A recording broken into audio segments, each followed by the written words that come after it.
Gives you also, really gives me the value of, that there is a value in what I'm doing, because, sometimes I just say, what the heck am I doing here? Maybe it's not. But then you won't be the first feminist to say that.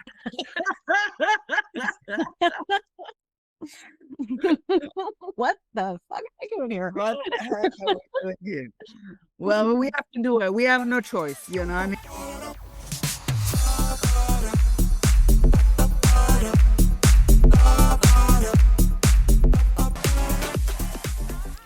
Good on you, cousin.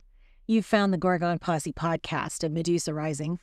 I'm Esme Strakelt, founder and editor of this joint, and we seek to deepen support and coalition among feminists globally and to publish new writing and media by women everywhere on Gaia's thrumming earth.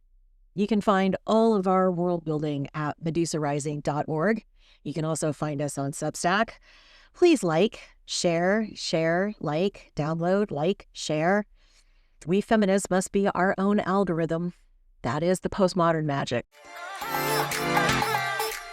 My guest today is Sabina Santovetti. I met her through Philia, through interviewing her for the Philia sort of memorial magazine for the 2025 conference, the 10-year anniversary.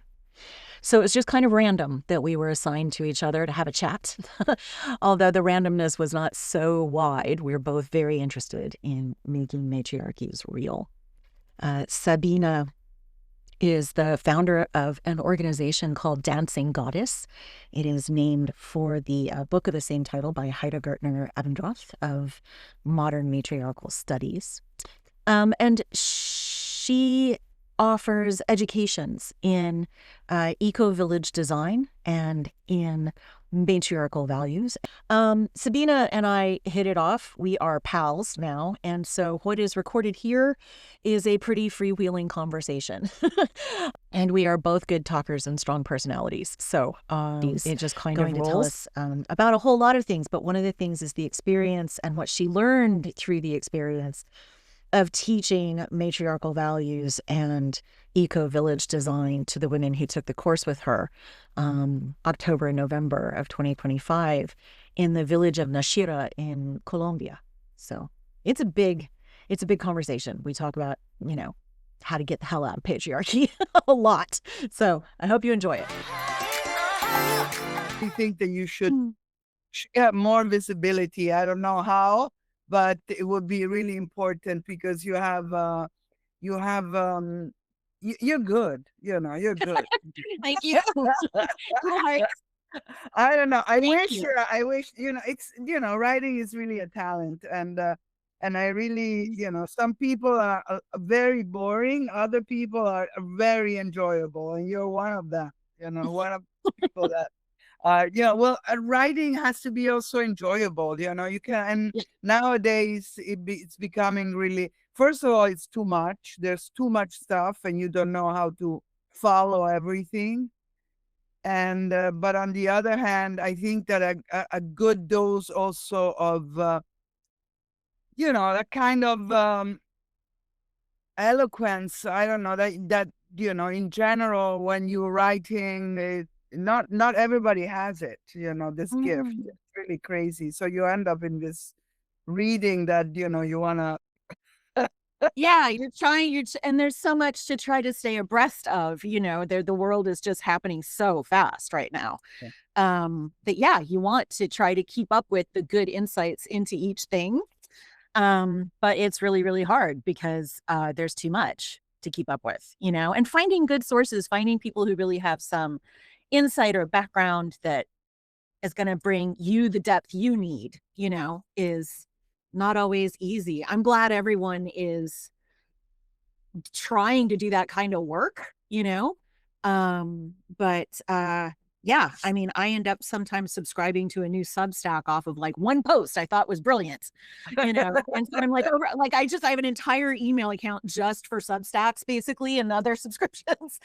And I can't read all of it. Some people are producing really good work, but too much, and I can't keep up with them. you know? I don't know. I don't know how they do it. I mean, probably they have a whole staff of people. I don't know what is there, or maybe they don't sleep at night. I don't know. It's just Yeah. Could be. Could be they don't need sleep. I think they like there are a lot of professional organizations, right? Professional journalists who are turning to Substack and other, you know, podcasts and other media so that they can get the work done that they really need to get done. Because working for most of the corporate media these days seems to be um, tenuous, precarious work. And you can't really tell all of the truth when you need to, you know? yes. It's not in this country anymore. So, yeah. It's really bad everywhere. I mean, I was for almost 6 weeks in Colombia, Yeah. and already, everybody was afraid that something was going to happen seriously in Venezuela. And Colombia and Venezuela are very close, and most of the narco traffickants, they've been they've been adopted in Venezuela by. It's a very sort of complex situation, and but everybody was very, very, very scared of what was happening. But more than anything, they were really scared of a terrible recession, sort of economical recession, in which all of a sudden the value of money is going to devalue it in such a way that you won't have money, and things that we haven't had any idea, and that our generation never lived these kind of things, because all of the well, I mean, if you think of Argentina, and then all of a sudden all of their accountings were closed and nobody had any money anymore. Yeah. These are things that are terrible, and they were lived in the past, but not anymore by our generation in the Western world. Mm. And they have, and it's really, it's even, they're more frightened about that than of war or attacks by whoever, Yeah. whoever, there's a Yeah. Trump or the situation or whatever, because they won't have food. Right. They really won't have food. They will have, and this is really, so I mean, I was talking yesterday to Marta, because we are organizing. Then there's going to be a YAF conference in Cali in July. It's a Mhm. sort of event that is going to happen, and so there's a team of us. Basically, it's going to be Genevieve Volhan and myself. I mean, I'm going to be the last one because I'm going to talk about the SHE-EDE, and Angela Dolmich is going to talk about Nashira as a matriarchal community, and the whole panel is going to be on maternal gift economy. So I'm going to Wow. bring the SHE-EDE, and they're bringing, but I won't go. It will be Marta, because I will be in Germany. And so, I mean, it's much easier for Marta, who has taken the course, the SHE-EDE course this year, and Mhm. she's going to be going to the conference and being in this panel. Um, so, I mean, these are sort of interesting happening, that are, and then there's the Gen, and then we have also this conference in Canada. Mhm. There is a conference in Canada that is happening in June. So there's a few events that are going to happen, and in which Matriarchy Now and the matriarchal women studies are trying to sort of go there and talk about matriarchies and matriarchal studies, or Yeah. this horrendous patriarchal situation that is sort of Yeah. it's getting worse and worse, and yeah, and it's really, we have to keep on rising. Medusa has to rise, but yeah, but Medusa has to rise, and at the same time we hear there was a letter in our group by a scholar, a Finnish scholar, that she's very, very known. If we are recording, I won't say her name, but I mean, she submitted her book, and this other scholar, women, started attacking her, telling her that all the information, and this woman, she's very, very sort of known and has been working for many years on the matriarchal issues of the northern countries. So Yeah. the Finland, the sauna, and all of these interesting subjects. Latvia, they still have strong, strong echoes. Yeah. Yeah, but I mean, she was attacked by this women, scholar women, academic, saying that she was not an academic, that if she talked about spirituality and if she talked about, matriarchal matriarchies and spiritual subject, those were not at all issues that were academic. So she totally discredited her work, even if she's an academic. So you see, we are all in all different areas. We are attacked by these people that are women. Well, they positions in academia get more precarious by the day, right? So you defend the institution. It's the same thing that happened to Gimbutas, right? She went too far afield for people. It's amazing that we keep reproducing that mistake, right? Every time we learn that it's a mistake, and then we reproduce it again and again. When we're done recording, I want to get her name so that I can maybe invite her to come hang out with us. Oh, she wants to. Yeah, no, yeah. She might want to contribute something or do a voice podcast, or I don't know. We'll see. I'm sure she wants to protect herself. What is the name of the conference in Canada, real quick? Do you remember? No, but I have to. It's the one. Okay, we'll look it up later. Yeah, I have to look. There's so many things happening that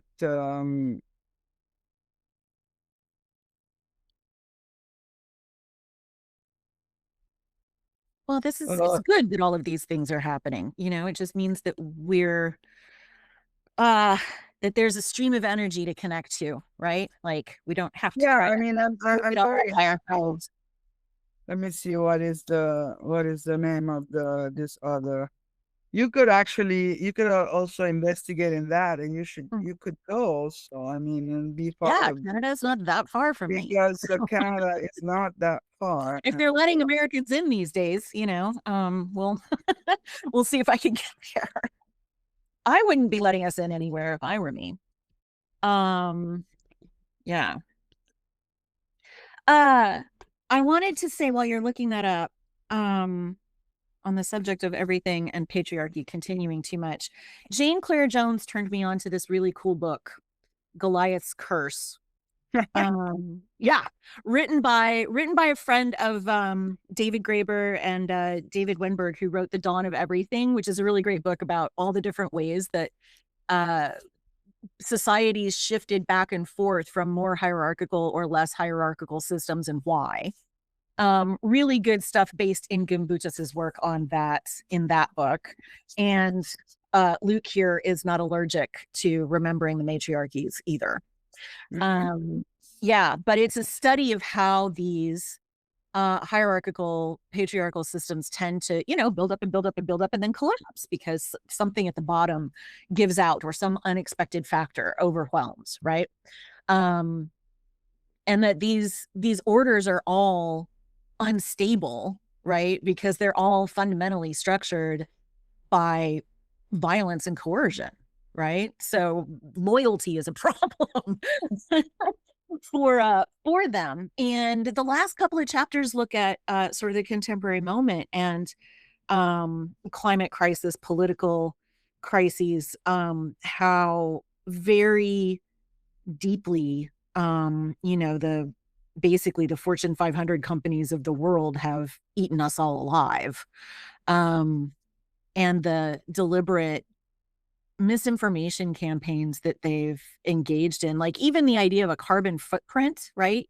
You need to manage your carbon footprint, was, it turns out, created by an advertising firm for BP to distract people from the need for the oil companies to maybe stop sucking the juice out of the earth and putting it in the sky where it doesn't Yeah. belong, you know? So we all have to manage our carbon footprints. But meanwhile, one of the interesting facts he offered was that it costs us a barrel of oil to get 5 barrels of oil. Right, like the exchange, the production per input is going down and down and down for fossil fuels, and at some point that inversion is just going to be inevitable if we keep doing this, you know. So I'm hopeful that really lovely readable books like this, it's beautifully written, it's very calmly delivered by the author, even though what he's boiling down to is Jesus, the hole is deep, we have to start building ladders and getting out. But it dovetails beautifully with your work and with the work in the matriarchal economies and across the sort of the eco village world. I think, you know, I was thinking just the other day about the possibilities of those collapse, the kind of thing that Colombia is worried about, because an economic catastrophe like that, you know, a war is going to kill some people, right? But the total devaluation of your money is going to affect literally everyone at the same time. And the disruption is so much deeper that way. I'm worried about matriarchal and eco villages for that reason, because they are so much more self-sustaining than the rest of the society around them, that they may need some clever ways to befriend others or defend themselves should things get very, very hard, you know? I don't know if defend, you see, they're all trying to be self-sufficient. So the reality is that, you know, when the Roman Empire collapsed, you know, there were 500 years of dark ages, you know, there were like years in which everybody was like, and the formula that actually saved everybody were these convents, these commons, these grounds in which people would just gather together as an eco-village. There were villages, and actually they became, you know, like little fortresses where they were totally self-sufficient. They had their orchard, they had their water, they had everything, and they were sort of they created this world while outside it was like total anarchy, total catastrophe. It was, and this was for a long time, from the 6th century after Christ until, I would say, the year 1000, and little by little things started to rebuild. But I mean, it's incredible how also in the Roman Empire, all the technologies that the Romans had acquired were totally destroyed. Architecturally, they started all over again. I mean, the Romans, they could build amazingly. They built bridges, they were able to do incredible Vast aqueducts, you know. and, Yeah. and then you had a period in which, you know, they had to start all over and learn how to build a church. So the Romanesque and the Gothic, they're starting, you know, to recuperate because they had lost all the knowledge. So you see, the thing is that we can, I don't know what's going to happen, and actually we cannot predict anything. I don't believe that predicting the future is we're not able, because we don't know what's going to happen. What I personally see is, I see, you know, this moral, ethical catastrophe, and we need to find alternatives, but not in the patriarchal system. We need to destroy the patriarchal system. But first of all, we need to just tell everyone, and this is what is the school about, and this is what every one of us is trying to do, is that we have other models, and there is a history that needs to be retold and reset. We need to restart all over again by also trying to convince those people that are really into the system that this is not the alternative. We're not going to continue this way, you know, for forever. The conference in Canada, it's in Montreal. It's called YAMAS, and it's the International Association of Maternal Action and Scholarship. Oh, wow. Um, Great. so Montreal is Matriarchal. drivable from here. Yeah, you can go. Well, it's from June 14th to June 17th. Okay. And this is another thing that could be of interest. And then the Cali one is the one, let me see, what is the Cali, but it's in Colombia and it's in July. And probably Jen is going to be there. I mean, actually, Jen is speaking. And so the idea is to create a little team in which she's bringing, this maternal gift economy hypothesis. And we are with her, I mean, as, examples of practicalities. I mean, one is Angela Dolmich with her matriarchal village, the Nashira, in which I was there for a month giving a course, a 30 days course, and the SHE-EDE, which is this Ecovillage Design Education program, in which we're bringing basically matriarchal studies, maternal gift economy, but also bringing all of this into practice. I mean, Right. the This is way. what I wanted to get to was what happened in Nashira. Well, Nashira was great. I mean, it was an amazing, really amazing experience. Let me see if I can I share my screen in some. Think you can. Yeah, there's the little computer with the arrow on it at the bottom there will let you share a tab, not your whole screen. So you have to tell it which tab you want to share. Okay, because I have a whole bunch of pictures. I mean, I sent everyone 100 pictures of the course. I mean, taken them randomly because we were there for a month. It was a very intense experience. I mean, we had a filmmaker that participated in the second 2 weeks with us, and Finia Vilner. She's an artist and filmmaker. She will do a film about about this course, and it was beautiful because she interviewed all of us, asking what we were doing there and what was the impression they had. And I would say that everybody was ecstatic. Um, Bringing matriarchal studies, I mean, it goes with women, it goes by itself. It flows, because all of a sudden you realize, that there is another world that nobody ever told you about. And it's in a way the same thing that happened to me, when I read The Chalice and the Blade, or When God Was a Woman, books that are totally unknown in academia, unless you find some sort of enlightened witch that is running around, and whatever. But or even Teaching off campus. yeah, that Yeah. she's leaving, in the next semester. But Yeah. I have to say, or Maria Gimbutas. I mean, Maria Gimbutas now they're starting to talk about her, but we haven't had all this. Let me see if I can get you some of this speech. So it was quite quite Well, quite we quite can link to the pictures in the show notes if it becomes difficult to share some of them right now. So we can be very relaxed about that. Yeah, because you see, images, especially images, have a great power. Yeah. I mean, I can talk as much as I can, and I have to say that the course was intense.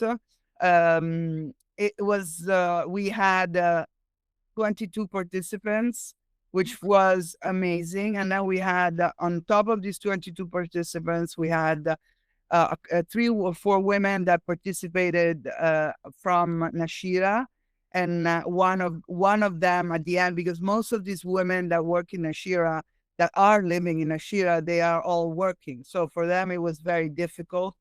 And I have to say that next time, I will ask for in the next community, my scholarship will be not only I give you the free access to the course, because all of the women in Nashira had the possibility to come to the course for free. So this was something that we allowed, but most of these women couldn't do it because they had to go and work.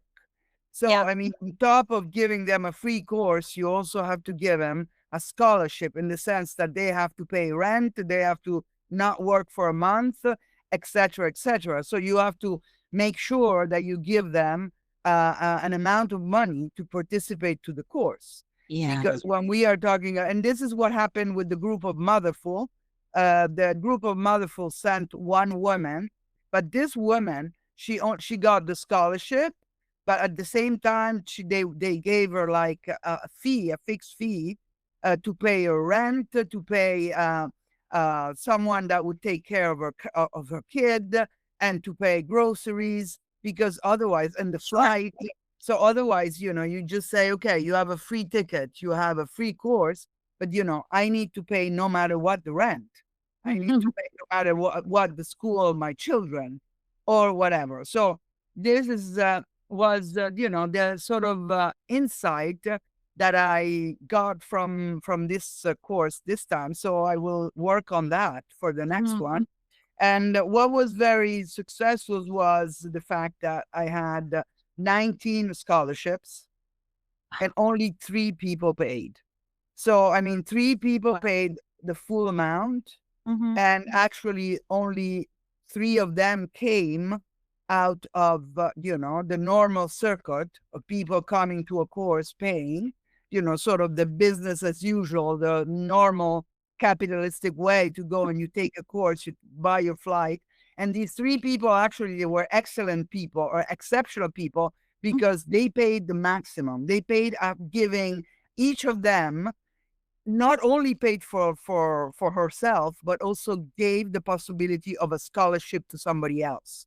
Wow. Because we have this range of prices. So you can choose between, I don't have any money, I need a scholarship, I can give you the minimum, or I can give you, the price of another scholarship, or I can give you also a donation, right. So it's really, it's a scaled, sort of priced, and only 3 of them. So I'm getting into this first, because that was the real successful event that in reality 19 people were able to come. They were all 19 women that were all exceptional, because we had a woman coming from genealogy and coming from this amazing group of women from Kurdistan, and so she represented these women. We had a woman from Kenya that is doing an eco-village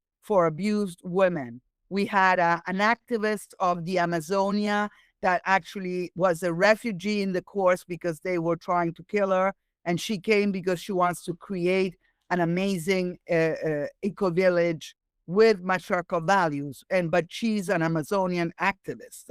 We had people, 3 architects from Argentina, bio-architects. We had women that were creating eco-villages in Colombia, here and there, matriarchal. But what was really interesting is the fact that these women were all dazzled and amazed about the matriarchal studies. So what is that I could give like a little taste of it during the course should become like more of, we should engage and put more of that into our classes, even if the part that they loved the most was the practical interactive part, because we were working in consensus, we were working with home groups, we were working in trying to use nonviolent communication, we were trying to have like an horizontal governance, even though, I mean, I was in charge, and how I sound and I look, so sometimes, I was attached, sort of addressed as patriarchal because, I have this voice and I am like Polly, so, but in reality, a big personality is not necessarily a patriarchal personality, but yeah. that is also, the confusion. So we're trying to figure those things out. And actually it's quite interesting because also we worked a lot with the goddesses. So each of us brought, we had some amazing images of a night. We did a feast, a big ceremony with everyone in choosing their own goddess, and then studying this goddess in depth, and looking at through, their personality, what this goddess could bring to them as a gift in this, and then just coming out and expressing the energy, because I mean, goddesses are archetypes. They're all archetypes. They're all parts of ourselves, Right. parts of our good feminine nature. So they Mm. were all there, and it was an amazing ceremony. So you had many, many things happening. We had this days in nature in which we did circles. We worked also with the elements, with the cyclicity of life. We did lots of games. We bonded also, and that was the most important part of the course. We learned to bond, to be to be a community. So we started really to know each other, to be with each other, to listen to each other, and also to listen to our contradictions. There were fights, there were moments of tensions, but at the same time, there was a lot of work of healing, with a lot of um, I would say, I mean, I use that. I mean, I am, in this, I'm honest. I've always tried to be as honest as possible, in the way that, what is not honest in me is because I am unconscious of it. And if it's unconscious, that means that I am not conscious. And so I need to either come, let it surge. I've done many, many years of Jungian analysis, so I know what it means to talk to your unconscious. And that is the work, and so you work with you're sort of weaving all of these different aspects of our women being women. And I don't want to use the word feminine, because feminine has a lot of contradiction, feminine and masculine. Everybody has the feminine in itself. Men have the yin and the yang. I am talking about really women. I'm talking about being mothers, being women, and trying to really feel what it means out of the patriarchal system, and really recognizing. And this has been my journey. I'm a very powerful woman, and I'm not patriarchal at all. I'm a woman, and this is what I feel. I feel that we should recognize all of this as this fire, and and the goddess, and the goddess's world, and the mythological goddess world helps us a lot Yeah. to cover all of this. Yeah. So that's part of why Medusa for me, because she's an ancient being, an ancient goddess connected with, the air, with snakes and the underground. She's animalistic in her appearance. She really holds a great deal of strength and forthrightness in her sort of pre-patriarchal story. You can tell from the oldest images of her that she was an image of absolute power in a protective and but unapologetic, unsoftened way, that not everything about the feminine is nurturing in the motherly sense. Sometimes you nurture by weeding, sometimes you nurture by cutting out, and Medusa may have been, part of that energy, a weeder of people, or a weeder of energies, right? So yeah, that's it's really important to remember that our archetypes are as complex and as broad as the archetypes for man, right? There's the intellectual, there's the warrior, we have that range also, and it's the purpose we put it to. It's the desire to contribute that energy for the benefit of a community in a way the community can receive, right? Versus using that energy to make a community serve us, right? That would be the patriarchal way. Yeah, then also, yeah, I mean, I really think we need to really empower ourselves as women, because We need to, there is really a battle going on. We need to fight. There's going to be really a moment that the world is on fire. The world is in a situation, and we will go and fight. I don't know how we will fight, because probably our way to fight is not the same way as the patriarchal one, but we need to empower ourselves to that fight, which means, that not just to be submissive, not just to be in silence. I mean, it would be enough just not to be silent, or not to be, patriarchal, just by saying, like to this scholar, if we're talking about spirituality, it's not academia. This is so patriarchal. And it's so patriarchal that it's so much related to this. So, and it's also ignorant and stupid. So, I mean, we are submerged by people that are, I mean, I like to use deficiente in Italiano, which is deficient, which is really an insult, because you are missing something. There is a missing. Deficient is someone that is missing part of something. So, I mean, it's stupid. And these people, there's a whole discipline called comparative religious studies. Like, you can do that as a topic in academia, and you're going to specialize in something, and that something might be the goddess, or the goddesses. Why not? I know. But it's threatening. It's so threatening. That's how you've touched a nerve. You're on a live wire. You've hit something that matters, because when the pushback is that intense and that just kind of brutally dumb for no good reason, and incurious, like, you're academics, your number one job is to be curious about things, then, you've hit something real. Like, stick with that. I can't wait to, at the end of this, find out who she is, so that I can get in touch.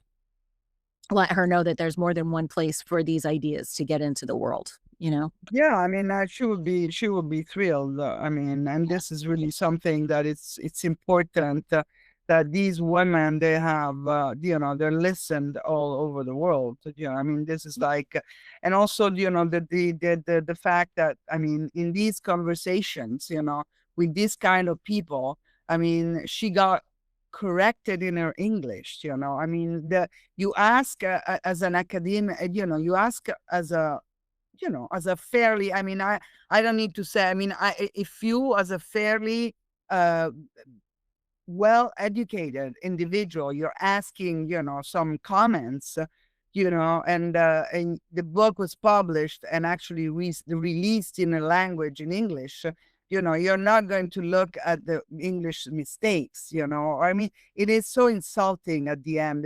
This is the kind of, and also this is so manipulative. Yeah. It is also, and I'm been trying to imagine and to think in our courses, to work on certain deep issues that women have, and one of them is envy, and the other is manipulation, and they go together. They are, and I'm using, I'm really, in these classes, we don't talk about it, we work on it, we put them in practice. Experimenting. It's like non-formal education. You're really embodying these things through circle of listening, opening up, and working on these things at different levels, with your body also, not only intellectually, to just say, we live in a patriarchal way, but how have you experienced this? Well, how can you sort of working also on elements, and issues that comes from the work to Reconnects. And I am a great sustainer. Actually, I'm a certified facilitator, but I see that the work to Reconnects is a potent tool, and has really has a toolkit that enables you to really come out and heal yourself, because it's about healing. We, first of all, needs to heal and find the confidence in ourselves. I mean, it's just like, again and again, I receive, and I perpetually receive from women this self-accusation of not being enough all the time. when they're comparing themselves. It is even from the most extraordinary women. I mean, last month, I mean, I participated in this talk between this great woman and man, and she basically sort of destroyed him. I mean, verbally, because I mean, it was so. I mean, she was amazing. She was so great that I was like in awe in front of this. And after the talk, she came to me and almost in tears, and she said, "Do you think I did the right thing?" And I said, "What? You were marvelous. You were extraordinary. You were the best. Well, you see how we are? Yeah. A man will say, I mean, I won. I did it. Yeah. And yeah, and we're like, did I deploy my power properly? Was that an okay use of my power? It's like, he went wrong. You should have gone at him, like, yes. and then we feel guilty. I mean, these are the things we need to brush away, just erase all of this. Which doesn't mean that you have to become the opposite, which is arrogant, but at the same time, going from being an arrogant psychopath into being, these women that don't believe in themselves and they are extraordinary. Well, this is what we need to do. We need to empower all of this. Yeah. The difference I find between arrogance and confidence is that arrogance is anxious to prove itself, and confidence just is. And just this is what is going to happen now because I'm in this space, and is relaxed into itself. And we're told so often that even just being confident means that we are setting ourselves above other people, or being domineering or something like that. And it's like, no, it's just, this is how I roll. Like, come on along, that's liberating ourselves. Yeah, liberating ourselves from the idea that being the actual size that we are as human beings, spiritually, energetically, it shouldn't be. We should support each other, lift each other in feeling that that is comfortable and okay, right? And if somebody comes at you for just being yourself and doing it right and being in your own energy in the way that you need to be in any situation, if someone comes at you for that, some of us, the rest of the feminists, need to remember to come along just like you did with her and be like, no, you were magnificent. You were timing in your energy. There was no reason for you not to be there that way. Yeah. I mean, I do at the beginning, at the beginning of the course, I do a beautiful game that is called, which is singing a song in a circle. And there is an internal circle that is going clockwise, and it's facing the external circle. So we are like we're like sort of going around like this, and the others are looking at us. So you have two circles. And the song is, if I shine, you shine. And if you shine, I shine. Lovely. If I shine, you shine. And if you shine, I shine. And this is really the mantra that all women and all individuals should have. I mean, I have no problem in acknowledging somebody that shines because I know who I am. Right.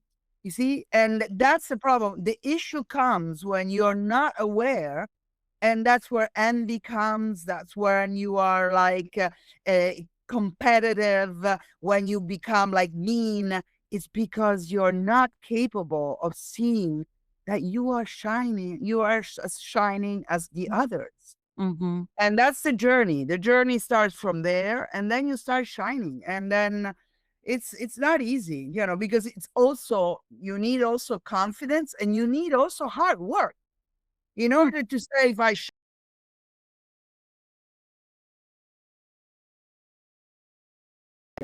it didn't come out of the blue, out of the sky, and you were working. So there is also this. No, you have to bring your craft, right? You have to practice your craft, your skill, your knowledge set. You have to keep that in you centered so that you can work from that instead of trying to get everybody to see not that thing that you feel is deficient.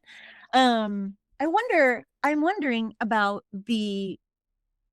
I like this, if I shine, you shine. I've been saying lately in a couple of conversations among feminists that we need to all be each other's teachers and students, right? Like always at the same time, teacher and student, right? So that we're always open to the new perspective or the other information, or, because no human being can have and hold everything all in one brain, all in one life. So that feels very connected. Those two ideas feel, very, very connected to each other. But I'm wondering, like, how you said a couple of conflicts came up that had to be worked through. Like, do you want to talk about one of those, like how it came and how the process Yeah, resolved? absolutely. Yeah. I mean, I had invited women to come with their children. So, I mean, the course was also open to children. And in our last courses, we had women that came with their children, and usually when we start the course, we organize working groups. So any issue that is rising in a community, you listen. So there is an active listening. There is a moment in which the problem is exposed, and this is what is part of the nonviolent communication. And then you sort of invite the people that have risen the issue to create a working group. Okay. And in this working group, you can invite other people to join you and work with you. And then you come back to the sort of the team leaders, or, the core group, with proposals, suggestions, and the group will start helping. This is how we try to solve problems in a community. Mhm, So mhm. this is very much, and it's a very interactive process. So everything in the 30 days is worked in this way. So when we started the SHE-EDE, we had three women in Ashira. We had three women that came with their kids, and there was with different ages, because we had a woman with a 13 years old a girl, another one with an 11 years old girl. So they were quite the same. And then we had another woman that had a 6 years old boy, which, this was, so we had three people and three children. And the community in Ashira, it doesn't have really a school or a kindergarten where I could have sort of attached these children, and so that they could have had somehow some kind of kindergarten help. And at the same time, I wasn't able to pay for, and it's not part of a community to pay for a nurse or a governant or a teacher that would be with them for three children. For three children, the expenses were not they were not sufficient to enable us, and all of these women were with a scholarship. So I asked them to organize a working group, and they had accepted to come to Nashira, and they were absolutely responsible of their children. But I said to them at the beginning, you go, you talk to each other, you talk with the community, and you see what we can do for you while we are giving the classes. And then I started the classes, and the course is very intense, very, very intense, because we start every morning at 7 with embodiment. That means yoga, classes of dancing, or I don't know, meditation. And then we go through the whole journey, and it finishes usually around 9 or 10 o'clock at night. We have a couple of days free, a night freeze, but the most of the time it's a very intensive study workshop.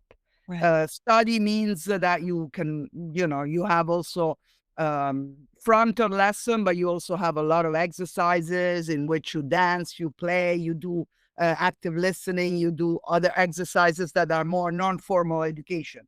So anyway, though, after I was like, I sort of completely forgot about them, and that was I have to say, it was my mistake, because I took for granted that in the other classes the women got together and they found solution for the children. So they asked help or whatever. So I started working, and we started working as facilitators. I was not the only one. There was Francesca and Maddalena, and Maria and Tracy. So we were a team of 5 people, and there were a couple of events that were sort of there were some issues with the children, but mostly linked to the fact that these children were creating a sort of disruption inside the community, not so much about their integration into the group itself, the SHE-EDE group, or how they could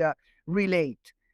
And after 2 weeks, and we were like halfway through, this woman came to me and said, I am appalled. I came here thinking that this was going to be a course also for children, but there's been no help whatsoever. I'm exhausted, and this is not possible, whatever. And I was, I was in shock, because the moment she said to me, actually, there was also another event that happened in which the room in which they were staying was too humid. And so right away, and that was like 2 or 3 days before, and she came and she said, the room, because we were living in a community that is not a rich community. You're going into simple homes, and living simple. And most of these people, they have also animals in the backyard, they have some, which actually it was very good that we came, because we reminded them of some hygienic conditions that needs to be respected. So at the same time, we were like also helping them, because they were saying all the time, the Nashir community, we need to make it, this place needs to be a touristic place. This place has to be a touristic. And we were, in a way, living there a month, paying them food and board, and everything was like a touristic sort of business, because we brought them thousands of dollars. In their economy, we enter with more than $22,000 just for them for 1 month. So it was because I'm basically mostly put all the income of the scholarship into their hands. So I paid an absurd amount of money. In general, food and board in a course, you pay 1/3 of the entire sum. I paid more than 2/3 of the entire sum just for Nashira. Because for me, it was more like a volunteering job. It wasn't, a business as usual thing. It was more like something, let's empower. Yes, we empower women, but we also help the community. We give these women help and money. And also, we also built and help them to build things in their community.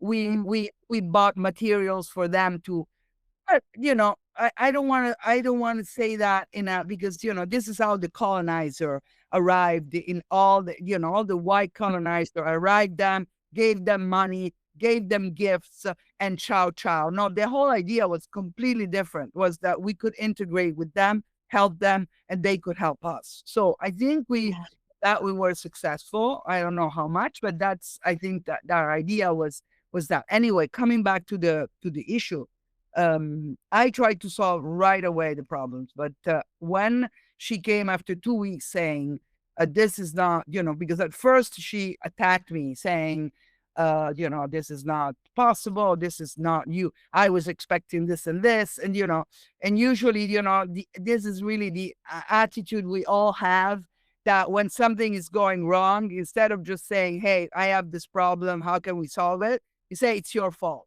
That is really something that we need to learn to really disintoxicate ourselves from that. So the next moment I was, okay, great. I was talking to all the groups and saying, tomorrow morning, we're going to put a carpet in the center of the room where we're doing the courses. We're going to have crayons and plays and everything. And the children are going to be with us and whatever. And I was like already changing everything, because I was like in shock. I said, why didn't you say anything? I gave you I handed you the authority to find solutions, but then, you know, you have to come back to me and say, I need this, this, and this. This is how work works. You know, you come, you create a working group, you come back and you say, okay, we need this. How can we solve it? And this is also part of the consensus. You know, when you're working in consensus, you're going back and forth and you're saying, we need this. And then maybe we have it, maybe we don't have it, or whatever. Anyway, to make the story short, when she saw that everything was happening because I was putting carpets on there, she came back and said, you know, but I really think I found a cheap ticket and I want to leave. And I said, okay, well, that's a different story, you know. But on the other hand, once she said that, for me, it was an amazing occasion to say, okay, we're going to stop the classes and we're going to start a circle of listening and a workshop on how we can ameliorate this for the future and for the one that are staying here. So we had a day and a half in which we programmed and we wrote, we had circles, there were groups, working groups that worked in what could be the possibility that we could create to have a better understanding of how to integrate mothers and children in a class like this. And so it became a workshop. You know, we worked for 2 days and we had like a chart in which what were the future and that what I would be doing for the next course and would not be doing the same mistakes and ameliorate, and what we could do during the 2 weeks that remained. And this is how we tried to solve it. And I would say that the one that stayed, I mean, the woman left with her child, and actually there were other issues. I don't want to go into that, but usually what I learned from doing all of this and working in these with these issues is that if you want to solve problems, it has to be a systemic project. It doesn't have to be either or, yes or no. It has to be looking at all the aspects, finding, and for me, it's never a problem. It's what is the solution? You know, I hate to hear people that tell me, yeah, and it's all about the problem. And I'm already in the solution. You know, how can we solve problems all the time happening? You know, there's things are going to arise. This is the nature of the world. It's always going to have a little something for us to deal with. So, yeah, exactly. we work it. Yeah, exactly.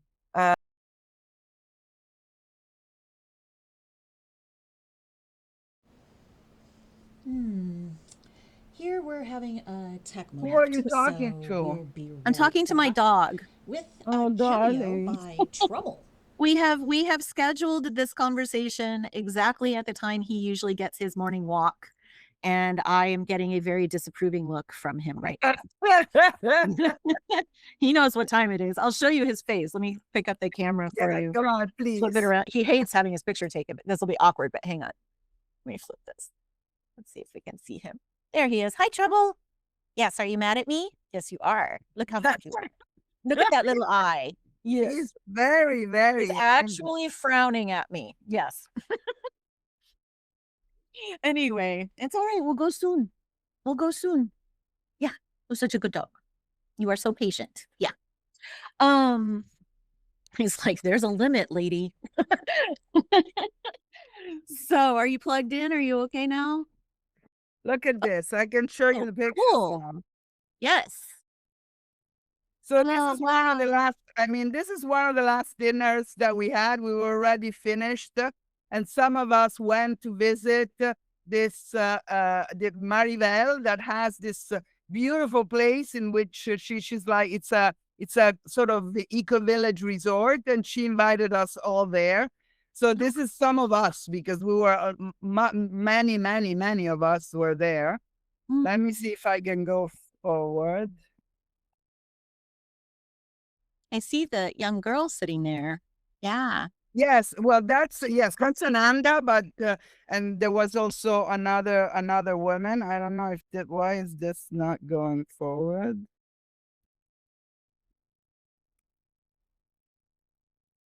And it's okay. We have people's permission to show them, right? Like everybody has permission to show that. See, this This is some of us. This is Sinya and Ananda. These are us. This is Shanika, and Shanika, she has an eco-village in Colombia for matriarchal eco-village, and Nyakeo, she's the Kenyan woman that has created this eco-village for abused women. This is our wonderful Rashda, and she's a part of the genealogy. And we are planning also to go and visit her and do one of the SHE-EDE cool. This is you see, this is like giving you these are some of our ceremonies.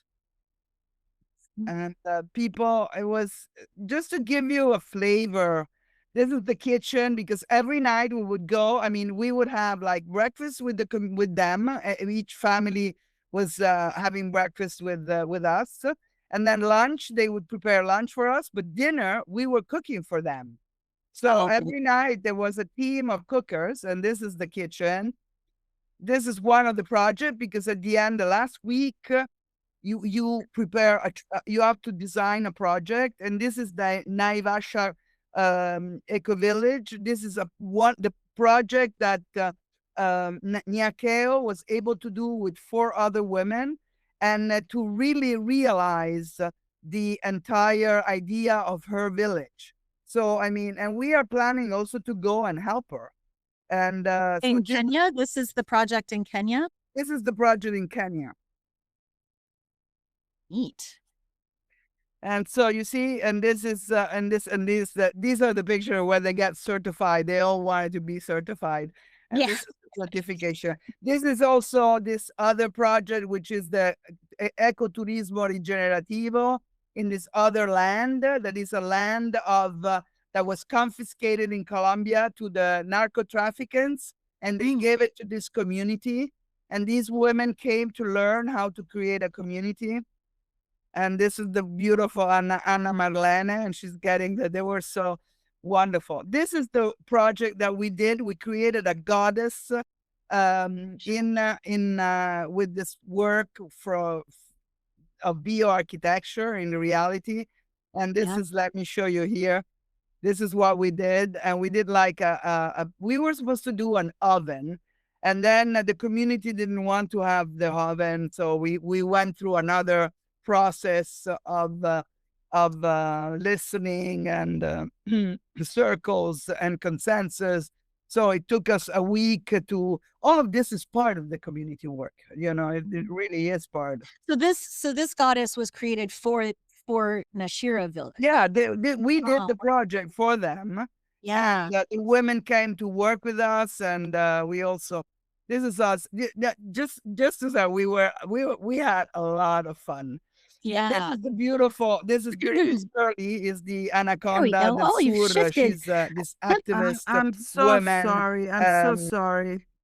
I don't know what happened. So I have to change my. I don't know why the plug was not working, and so I got into this thing. So anyway, let's go, if you don't mind, I'll go back to these pictures, because I think they give you quite an idea of what we were doing. I mean, there, and it's really interesting. This woman, she's an Amazonian woman, and she did a beautiful project which is called Amazonia Sagrada. She wants to create a community there. She already has a sort of eco-aldea, an eco-village.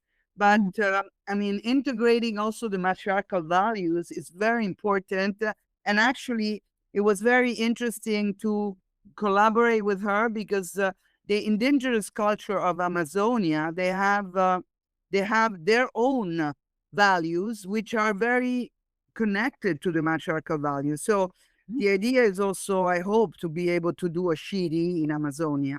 That's cool. I see is she talking about the whole systems wheel there in that presentation? Or yes, she's working about the system, and also this is the Gaia Education system, but the Gaia Education system integrated to the Amazonian values.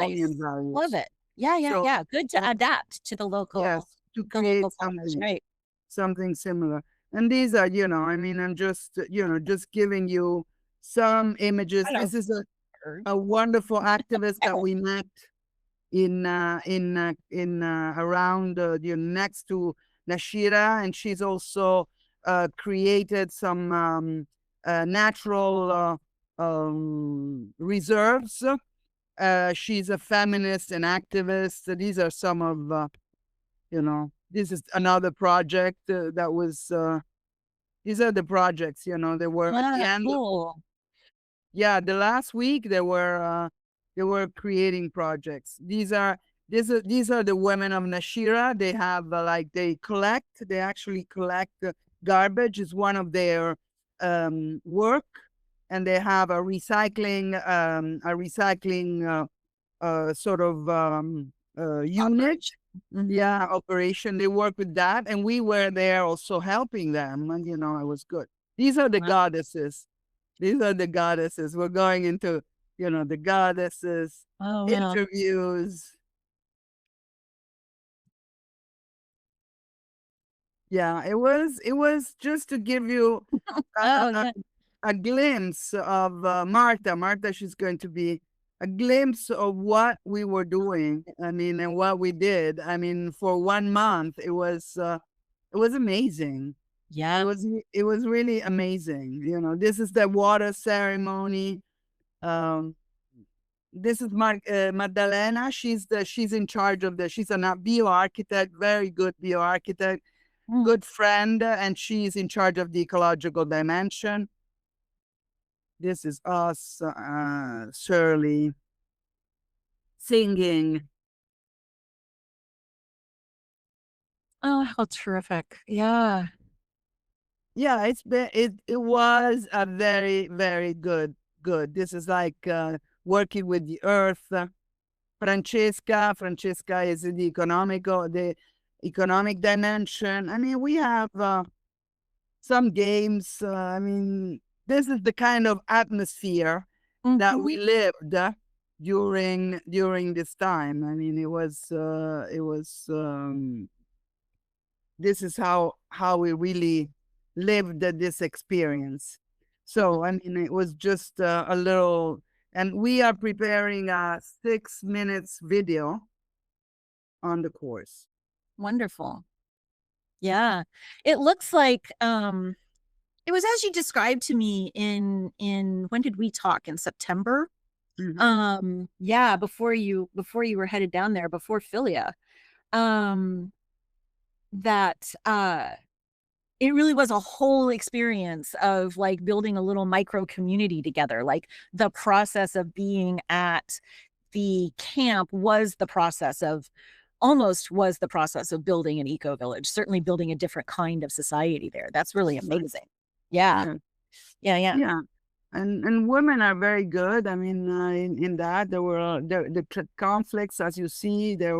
We were, it depends very much on the team, of course, but also on the group of people that were that subscribed to the course. And I have to say, I had a whole bunch of mature women. So I mean, I didn't go through a lot of, sometimes you get younger women, and there's a lot of trauma and drama linked to personal past or anything, so that it can really change the fluidity and the energy of the course. Most of the women were grown up. I mean, that doesn't mean that they hadn't been traumatized, brutalized, or all of this. We had we had like a circle that was very, very intense, using the work to Reconnects and using the Council of All Beings or the Truth Mandala.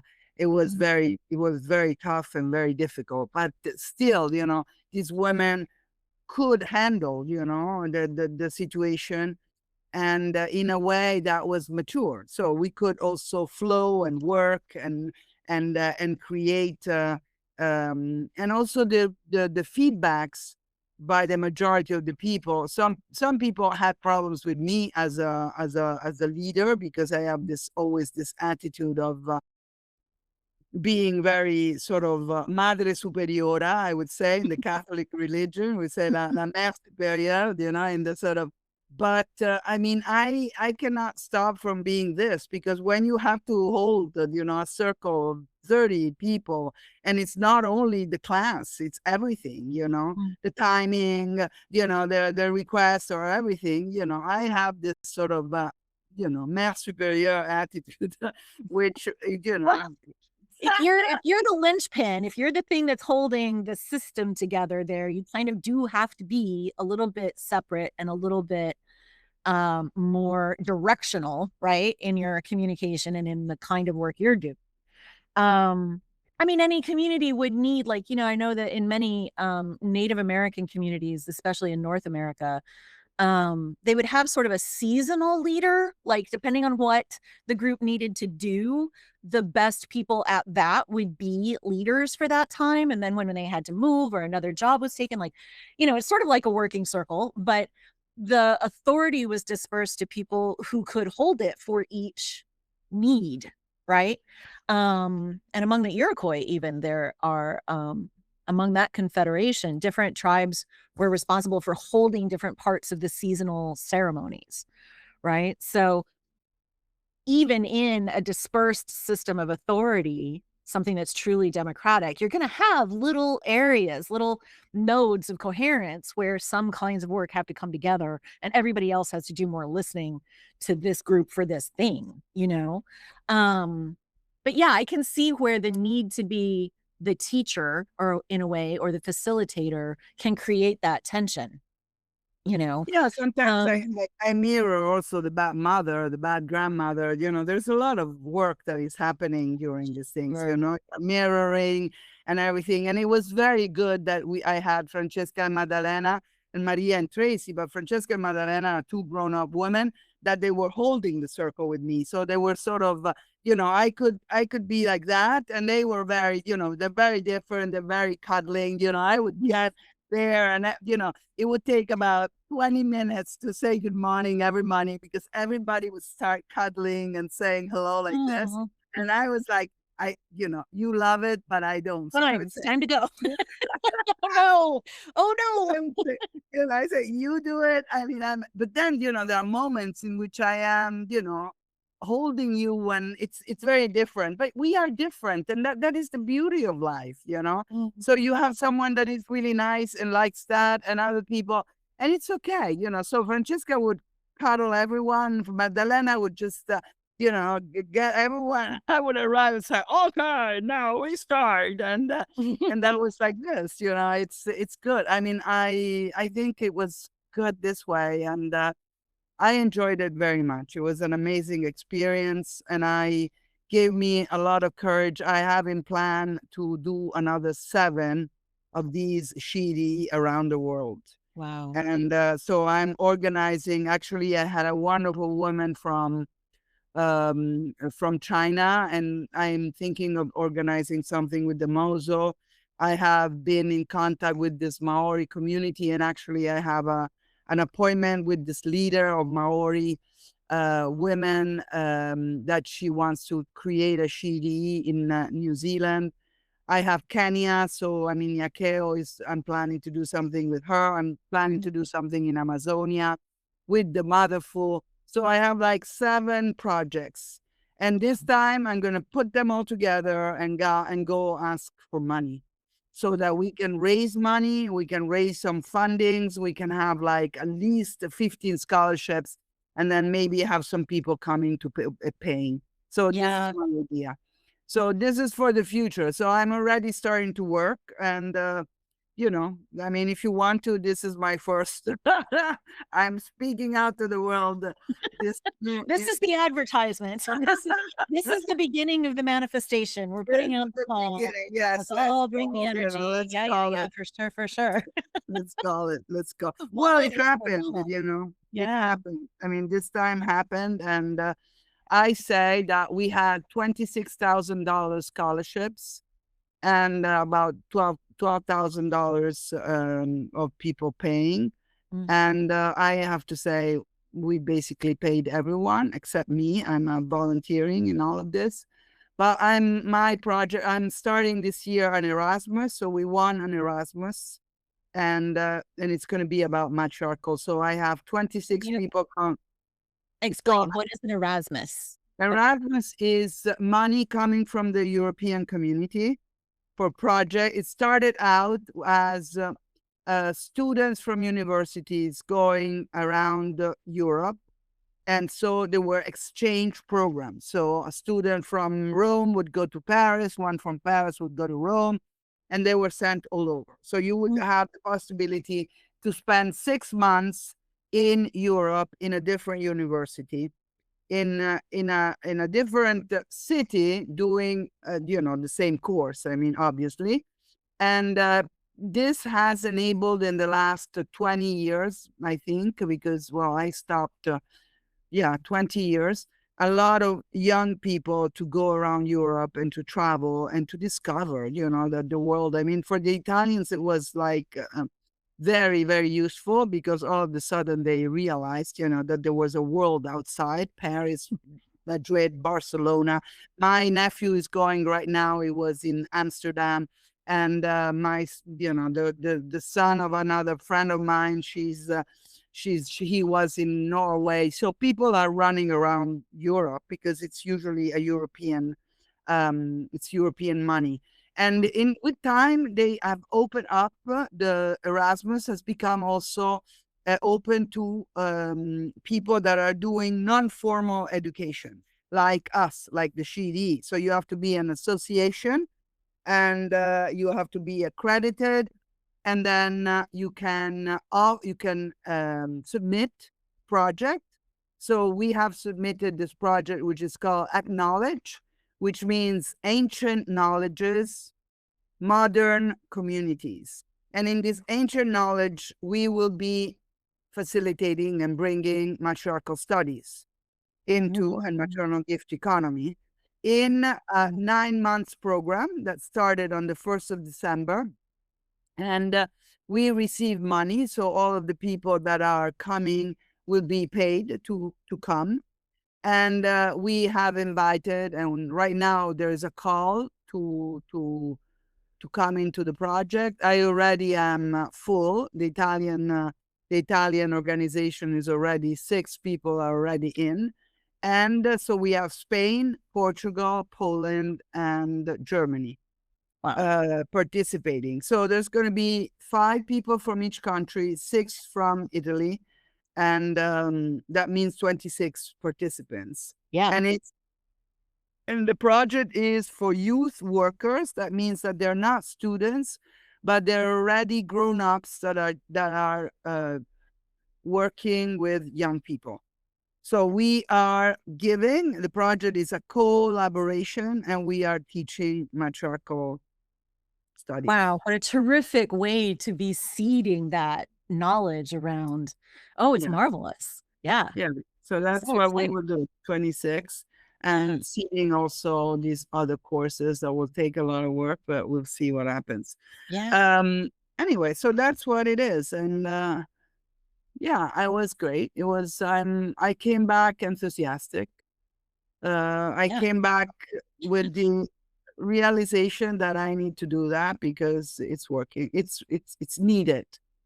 It's really needed. And from what the other women said to me, even, and I'm learning a lot also. I would like to finish by saying that I'm also decolonizing myself. It's not only, it's not so much, it's about really empowering others, and also learning from the others, and basically sort of a journey of decolonization. Because that's the other thing I wanted to ask you about, was how the program was integrated into Nashira as its own community, right? And how that exchange went back and forth for all of you. Like, I know that when we talked in September, you were very keen that that the project not be just a bunch of Westerners showing up, sort of using this space and then leaving, but that there be a genuine like embedding into the community and giving into the community. So, well, I personally think that we did a lot. I mean, we did a lot with what we could, because the community, of course, is a model community of 88 families. But even like many other eco villages and communities, they all have the issue of commitment and participation. So some people, they come in the community, in the eco village, but then they continue to live as if they were living in, a building, sort of a condominium in New York, in whatever, they are living with so when you are living in an eco village, you also have to share. So we also push them. I mean, I expected them to be a group of or working for painting the gates, because they said to us, we had circles, we met them and said, what are your needs? But, to these circles, we didn't have, and I wasn't expecting, we didn't have the entire community. There were maybe 15 people out of 88 families that would join.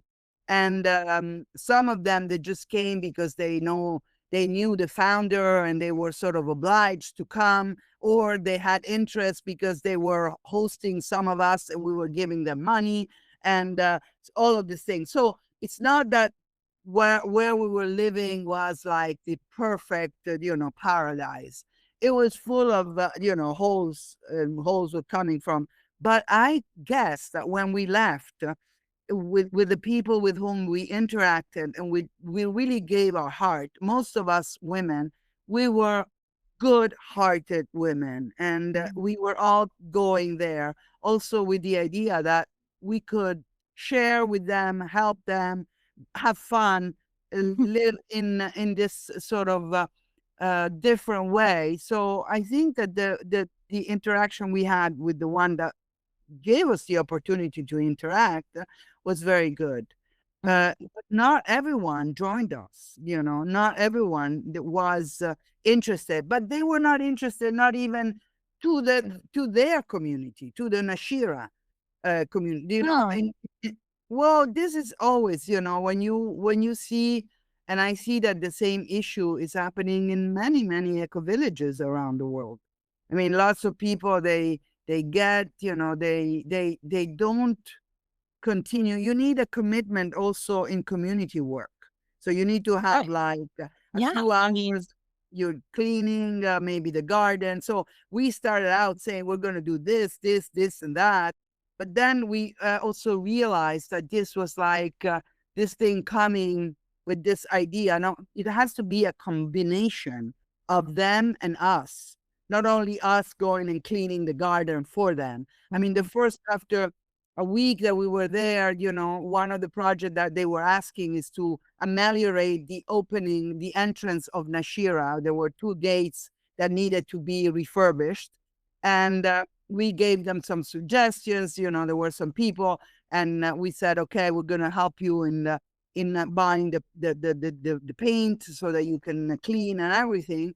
But then, they just came, a committee, and said, okay, we need to clean, next to the garden, we need to clean this area because everybody is throwing trash in there. And I looked at them and said, well, you call the community, you call everyone. And the first thing is that you all come and clean this part. We're not here to clean your dirt. You see, it has to be, you need to, and then some people started to realize that it's a joint venture. It's not that, okay, you get the money, now you do the work because we don't want to do the work.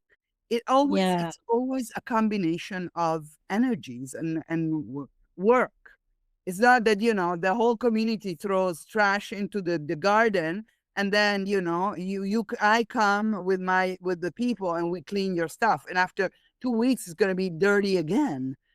So, I mean, we also, it's also about collaboration, integration, and understanding the issue. So it's been, and in a month, I think we tried our best. A month is nothing.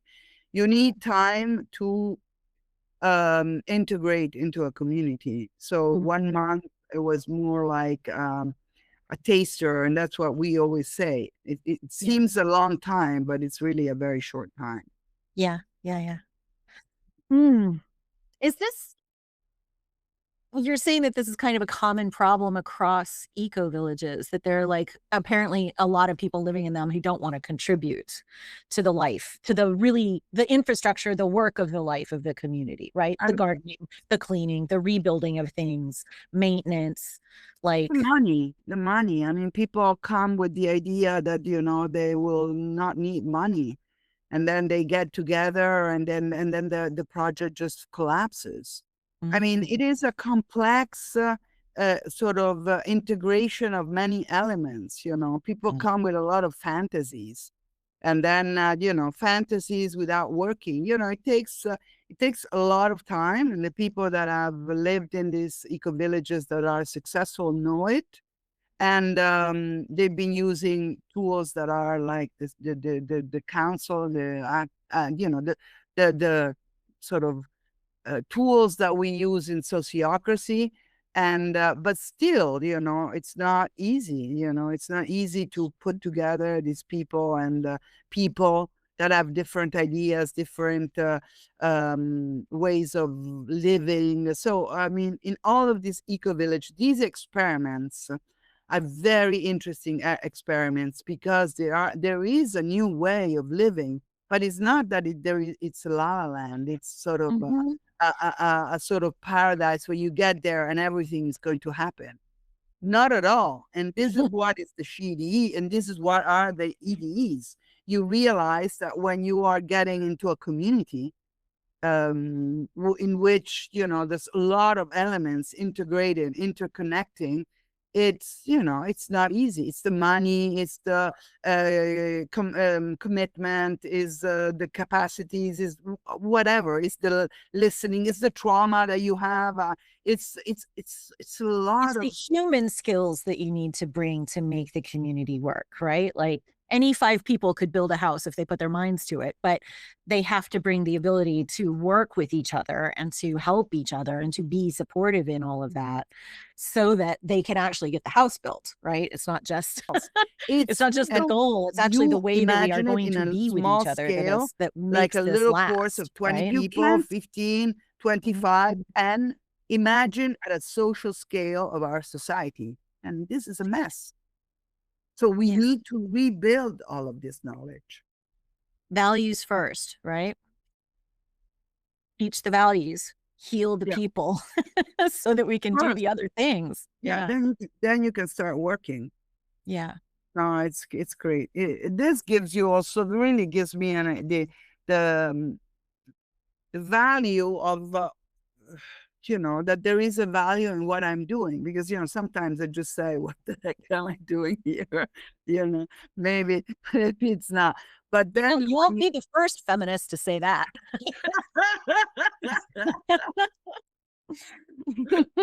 What the fuck am I doing here? what the heck are we doing here?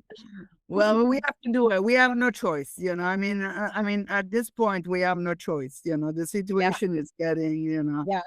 I mean, it's really getting. Yeah.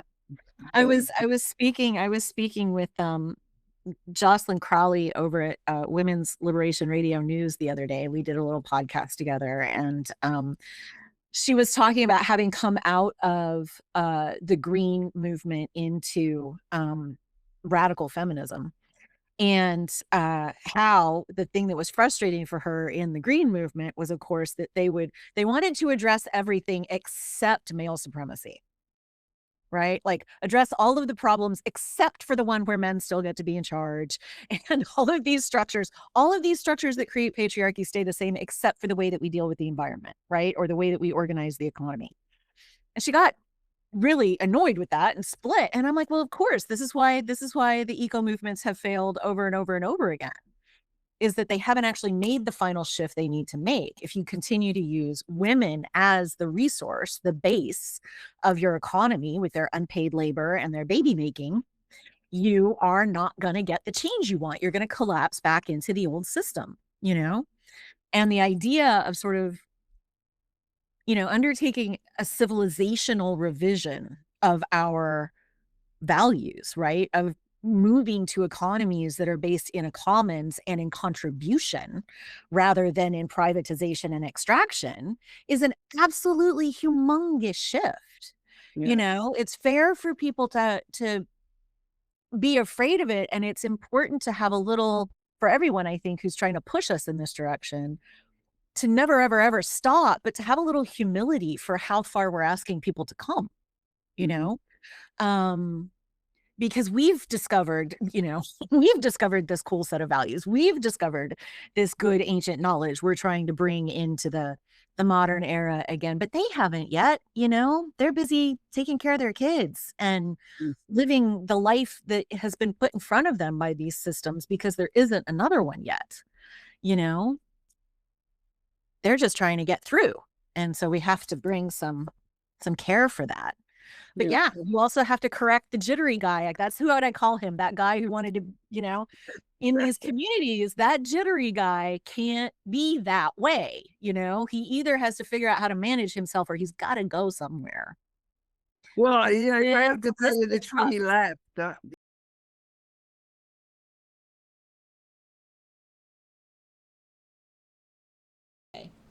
Here we And what happened, for example, in that case, is that I have admitted in this course men, and when we finished the course, we were like 5, because I said women led, but open to everyone. And with the group of facilitators that was with me, we looked at each other and said, oh, men attracted all the attention.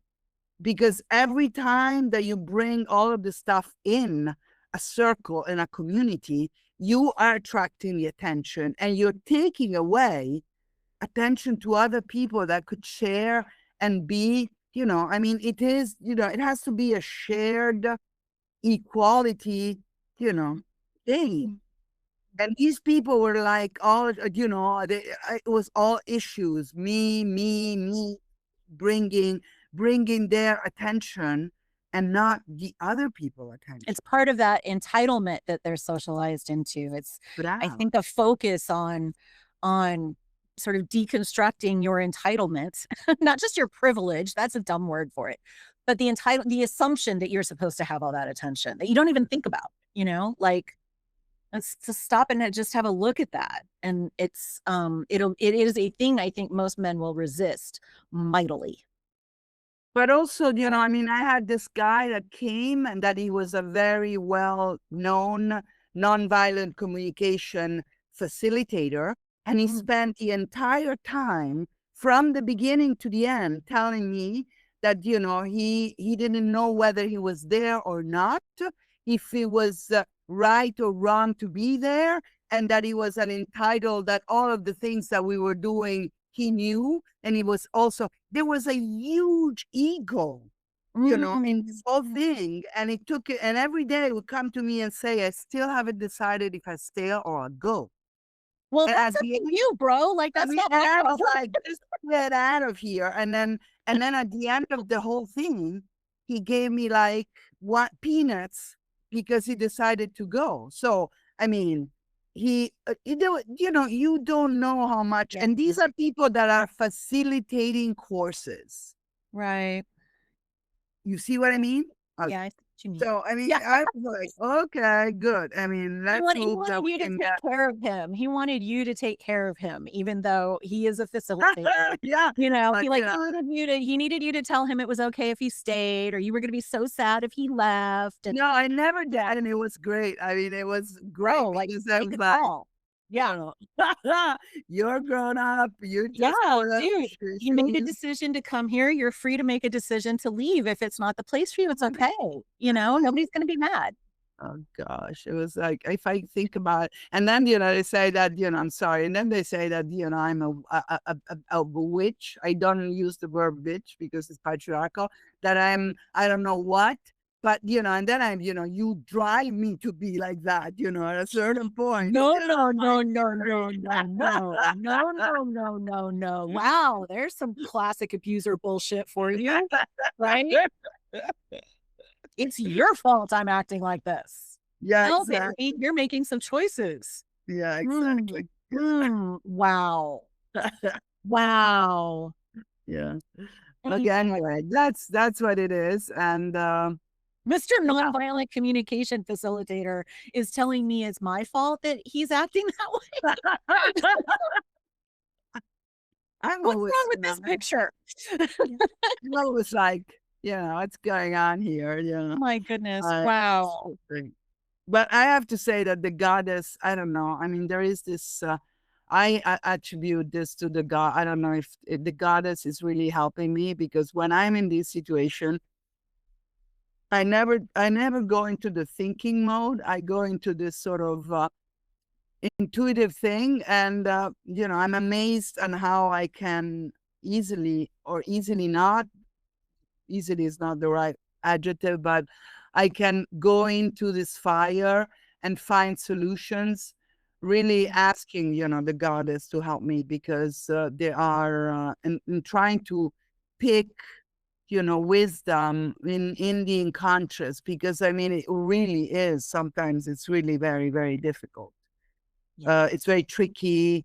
It's you need to be very sort of patient. And I don't know. It's really, I mean, it's really like sitting in the fire and trying to be transpassed by these people without getting touched. And which is a lot more difficult than being a shrink, because when you're a shrink, you have that hour, and I'm sitting here, you're sitting there, you have the thing, I give you $100, you go, you don't know anything about me, about my life, and you talk, and that's it. No, I'm in the middle of this incredible, and I'm part of it, that is the difficult thing. Is, Yeah. when you're doing this kind of job, it's not, shrink, whatever. You sit there, you're there. Everybody's mommy issues all at It's really once. it's really interesting to analyze it as Mhm. really. I'm just I'm realizing I'm doing an outing with you. You're I'm doing, yeah, you're the thing is that your position is sort of like alchemical, right? Like you're all of that energy is happening around you, and you've got to help it convert into Yeah, another form, yeah, and show people how to do that conversion for themselves a little bit, because we can't just ask like five, good witches. I like that word, but five good priestesses to solve all our problems for us. We have to learn to do our own alchemy. And that's yet another demand in a world full of demands. yeah. I mean, I hope that like after you go through one of these like courses, or that you give yourself, a week to decompress and just eat good food and recharge so that you can Oh yeah, take yeah. more, I do. I mean, I have to say that I do like it, and I have counseling. I have a counseling. I have chosen to be counseled, because I need, and by someone that is has a lot of experience with that, and is giving me advices, because you need also. I mean, it's like a shrink. You need the help with everyone, with someone that gives you, sort of, then you can decompress. And but it's at the same time, I'm fascinated, because it's really about human issues. Yeah. And what is in these human issues is also in myself, and what is happening. It's really, for me, it's also at the same time a research, but research on the field, in real, not just writing a book, or just being in front of a Yeah. screen Yeah. and just Just saying, in the this is middle. what happened, this, and Yeah. this. Yeah. I'm really and that's what I always do. I mean, I'm talking about these things, but then how can we make it happen? Right. And that's the difficult part. And or or not the difficult, but because everything is difficult. I mean, even writing a book is difficult, but it's the other step. You Yeah. need to have that too. I mean, you need to. Yeah. The doing of it, like, Yeah, you yeah. make it's like Yeah. we one of the techniques that we use to teach. The design process is this dragon dreaming process, which actually has 4 phases in the realization of a project. You have the dreaming, then you have the planning, the doing, and the celebrating, and then it starts all over again. You need the 4 pieces of the thing. So doing, planning, doing, celebrating, dreaming, and that's how you create a project. It's just, and it's an Aboriginal, comes from an Aboriginal technique. And this Australian John Croft invented this system, and it's been bringing it all over the world. And we bring this. It's quite fascinating. It's another of the many tools that you can teach people to use. But I mean, the good idea is that there's not only doing, there is a process that starts with dreaming. Dreaming is very important. And then you also have different personalities. There are people that are more dreamer, people are more doer, people are more planner, and people are all, there's also, I mean, John Cross says, if you get 4 people from Italy that they're only in the celebration, they're going to be partying all the time, and the project will never happen. Somebody's got to plan the food, Exactly. I mean, you need the whole thing, happening. So parties don't just happen. People have to get their act together. Yeah. I remember in graduate school one evening, actually, we were trying just to get together and hang out and relax a little bit. And there was a 20-minute discussion about who was going to go get the pizza. And I just fucking left and went to go get the pizza. I was like, could somebody, we don't need to analyze this. This is not Derrida. Let's just get food, get beer, sit down. I was like, I'll be back. I'll be back with 3 pizzas. I'll see you soon. So I already know that you probably, there's a game that we do to create this sort of chart of who you are. And then you have to go through this little game that you create. And then you have this chart in which, if you're more propelled towards doing good or celebrating or whatever. From what you tell me, you're more, you're there, you're ready to do planning also, I mean, I make projects, right? But no, in the Myers-Briggs, I'm an INTP, so I'm a very dreamy, theoretical, analytical, very brain, very, very attuned. I'm one of those people who notices everything all the time, right? But somebody eventually has to do something. And I'm okay if that's me, I can also just take off and go do the thing, because we can't, as much as I like to think, we can't just sit and think all the time, because the world is falling apart around us, and we really have to do something. Exactly. And also what you're doing, you need to also to have a sort of you need to do all the pieces, in a sense, it's not only one thing, but at the same time, you have to start the process and do the process, even the bits and pieces that you probably like less because you prefer to do something else, but you need to do them all. Yeah. So that's the nature of getting anything done. If you only want to do the one part that you like, the rest of it will suffer, and then you can't do the part that you like, so. But what about Matriarchy Now? Were you were with us when we did the ceremony? Yes. I came to all of your things at Philia. I am interested to find out how Medusa Rising can contribute or be useful. Yeah, that's what I wanted to talk to you about. I don't know if we stop this. Are we finished with the interview? No.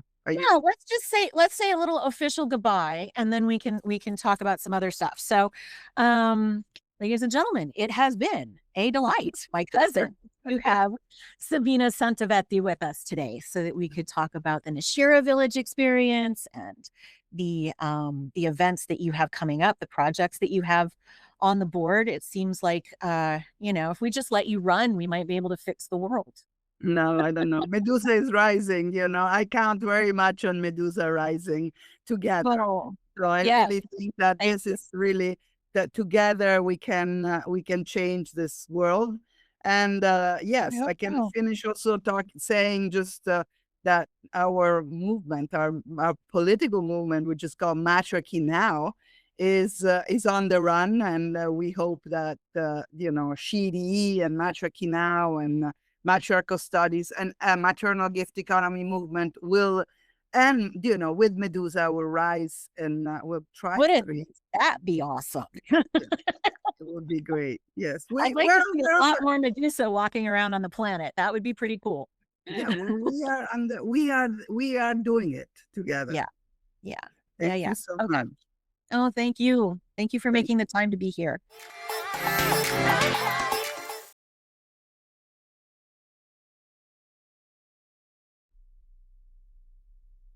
Thank you, cousins, listeners, women who are sticking by us, and fellow travelers for the gift of your attention. We know your life energy is precious, especially these days when there are so many vampires about. If you want to support this RadMat Film project without committing to a subscription, drop into the show notes, follow the link, leave us a $5. Meanwhile, stay rad, stay witchy, like, share, and download this podcast, and be good to each other. And be careful out there. I hear it's icy.